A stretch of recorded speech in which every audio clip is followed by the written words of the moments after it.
নমস্কার, প্রণাম এবং সালাম জানাই।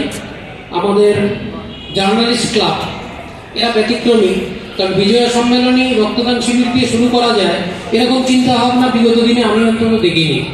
সেই জন্য জার্নালিস্ট ক্লাবের সমস্ত সদস্যদের আমাদের উপশম এবং প্রোগ্রেসিভ কেমিস্ট্রিস্টের তরফ থেকে হৃদয় থেকে অভিনন্দন জানাই এবং কৃতজ্ঞতা প্রকাশ করছি এই রক্তদান শিবিরের জন্য। কারণ ডোনার নিয়ে শহরের লোকরা আসতে পারে, কিন্তু গ্রাম থেকে যারা আসে প্রত্যন্ত এলাকা থেকে, এখনই শুভেন্দুর সঙ্গে আলোচনা হচ্ছিল, তারা কিন্তু ডোনার সঙ্গে আনতে পারে না অনেক সময়।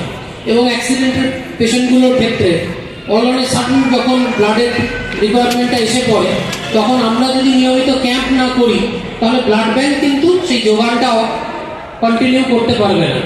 কারণ রক্তদাতা আমরা নিজেরা যারা রয়েছি এবং নতুন প্রজন্মকে অনুপ্রাণিত করে, যেমন আজও দেখলাম ওই পাশে গল্প করছিল একটা বাচ্চা ছেলে, এসে টুক করে দিয়ে গেল, তাকে বলা মাত্র। সদিচ্ছা সবার মধ্যে রয়েছে, তাদের কাছে পৌঁছতে হবে।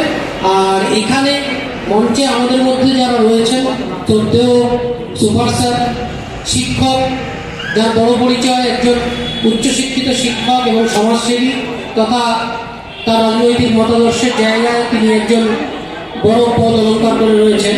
বিক্রম ভাই রয়েছেন, জিৎ ভাই রয়েছেন, ছাত্র নেতা সরু রয়েছেন, আর ব্লাড ব্যাংকের শুভেন্দু তো আমাদের মুশকিল আসান, মাঝরাতেও ফোন করলে শুভেন্দু ঠিক চেষ্টা করে ব্যবস্থা করার। আর ব্লাড ব্যাংকের যে সমস্ত কর্মীরা আজকে এসছেন তাদেরকে আমি কৃতজ্ঞতা জানাই।